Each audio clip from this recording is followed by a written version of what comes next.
नमस्कार दोस्तों, जय श्री राम। मैं वैभव, आपका दोस्त, आपका होस्ट स्वागत करना चाहूंगा और एक नई वीडियो में। दोस्तों, 500 साल के काफी बड़े, काफी लंबे संघर्ष के बाद, काफी सारे बलिदान और त्याग के बाद, सुप्रीम कोर्ट की काफी सारी लड़ाइयों को जीतने के बाद आज आया है वो ऐतिहासिक दिवस जिसका इंतजार हर एक सनातनी ने काफी बेसब्री से किया था।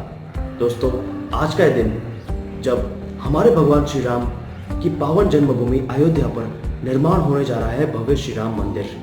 दोस्तों, आज का यह दिन यानी कि 5 अगस्त 2020 भगवान श्री राम के मंदिर का शिलान्यास दिवस इतिहास के पन्नों में स्वर्ण अक्षरों में लिखा जाएगा, क्योंकि आज का यह दिन सनातन संस्कृति के संघर्ष, बलिदान, शौर्य और धैर्य का प्रतीक है, जो युगों युगों तक सारी दुनिया को प्रेरणा देता रहेगा। ये जीत है उन अमर बलिदानियों की जिन्होंने अपने प्राणों की परवाह किए बिना रक्षा की है हमारे धर्म की, हमारी आस्था की, और लड़े हैं हमारे धर्म को बचाने के लिए। दोस्तों, अगर मैं हमारे देश की बात कहूँ तो यहाँ पे भारत के टुकड़े करेंगे ऐसे नारेबाजी करने वाले लोगों पर, पत्थर फेंकने वाले लोगों पर कोई खास एक्शन नहीं लिया जाता।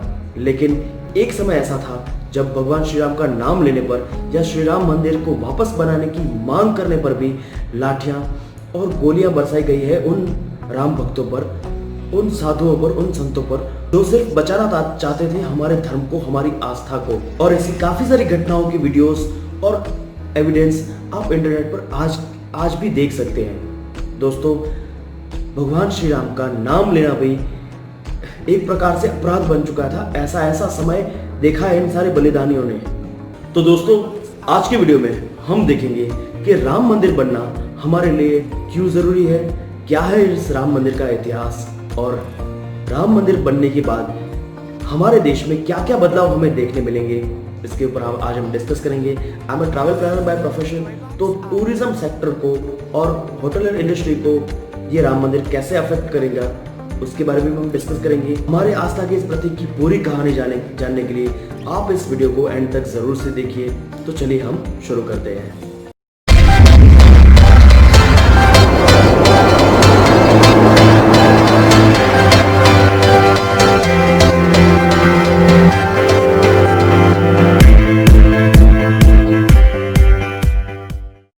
दोस्तों, मुझे बड़े दुख के साथ कहना पड़ रहा है कि काफी सारे विदेशी आक्रांताओं ने विदेश से आकर हमारे देश पे आक्रमण किया, हमारे मंदिरों को तोड़ा, हमारे गुरुकुलों को जलाया, हमारे जो विश्वविद्यालय थे उनको नष्ट किया, हमारी सभ्यता को नष्ट करने की कोशिश की, कई सारी हत्याएं की, घर लूटे, खजाने लूटे और मंदिरों को तोड़ा।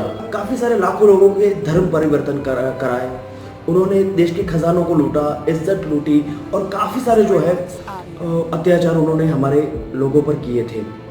दोस्तों, विदेशी आक्रांता एक बात काफी अच्छी तरीके से जानते थे कि अगर किसी देश को, अगर किसी संस्कृति को मिटाना है तो उसके इतिहास को मिटा दो, उसकी जड़ों को काट दो, जिसके अंदर सोमनाथ, काशी विश्वनाथ, मथुरा और हमारी संस्कृति के आधार स्तंभ समान भगवान श्री राम के मंदिर को ध्वस्त किया गया था, उसे तोड़ा गया था हमारी संस्कृति की जड़ें काटने के लिए। और सोमनाथ मंदिर पर तो 17 बार हमले हो चुके हैं और काफी सारा खजाना उससे लूटा गया है। दोस्तों, भगवान श्री राम का मंदिर ध्वस्त करने के बाद श्री राम जी को 500 साल तक सिर्फ एक टेंट में रखा गया था, अपनी ही जन्मभूमि, अपने ही मंदिर, अपने ही जगह पर। उस 500 वर्षों में सनातन संस्कृति को, हमारी आस्था को, हमारे आस्था के प्रतीक भगवान श्री राम के मंदिर को वापस बनाने के लिए काफी सारे राम भक्तों ने, काफी सारे साधु संतों ने बहुत सारे अत्याचारों को सहन करके, तकलीफों को सहन करके उन्होंने संघर्ष किया है सिर्फ और सिर्फ हमारे धर्म को बचाने के लिए। दोस्तों, हिंदू सभ्यता इस पृथ्वी पर की सबसे पौराणिक सभ्यता है और हिंदू सभ्यता ने आज तक किसी भी सभ्यता के ऊपर आक्रमण या हमला नहीं किया है। और दुनिया को उन्नत बनाने में हिंदू सभ्यता का और ग्रंथों का बहुत ही बड़ा महत्व रहा है। हिंदू सभ्यता ने इस दुनिया को क्या क्या दिया है, इसके बारे में हम किसी और वीडियो में जरूर से डिस्कस करेंगे। मंदिर की ये लड़ाई आजकल की लड़ाई नहीं है, 500 सालों से ये लड़ाई चलती आई है। दोस्तों, बाबर के सेनापति मीर बाकी ने 1528 में जब ये मंदिर को ध्वस्त किया था तब से लेके 1949 तक टोटली 76 बार 76 बार इसके लिए लड़ाई हो चुकी है, जिसके अंदर 3.5 लाख लोगों ने अपनी जानें गंवाई हैं। जिसके अंदर अगर मैं बात कहूँ तो बाबर के काल में 4 बार, हुमायूं के काल में 10 बार, अकबर के काल में 20 बार और औरंगजेब के काल में 30 बार और अवध के नवाब शहादत अली के समय में 5 बार और नासिरुद्दीन हैदर के समय में 3 बार संघर्ष हो चुका है।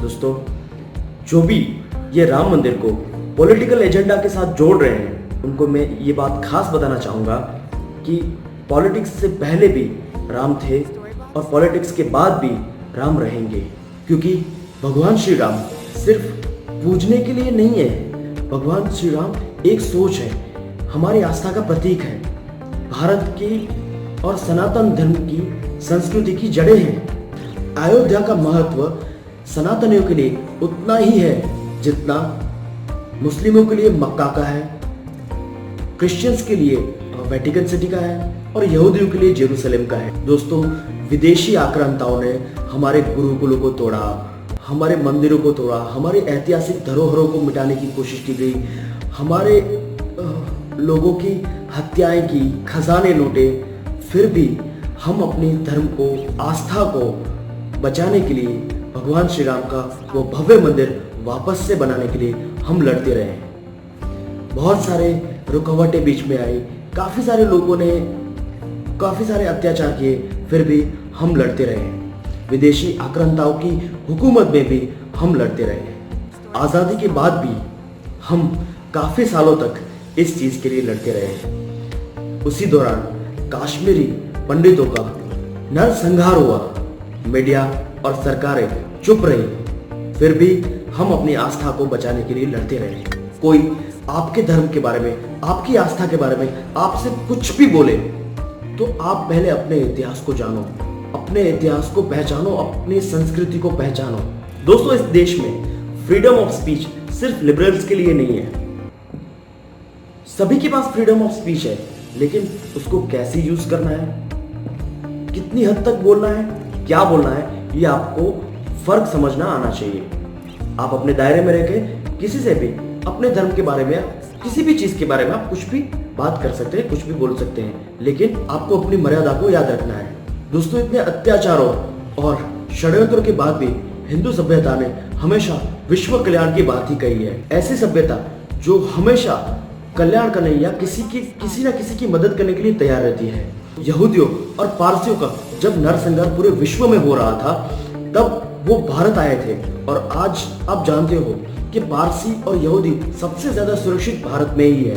कोई भी माइनॉरिटी सबसे ज्यादा सुरक्षित भारत में ही है।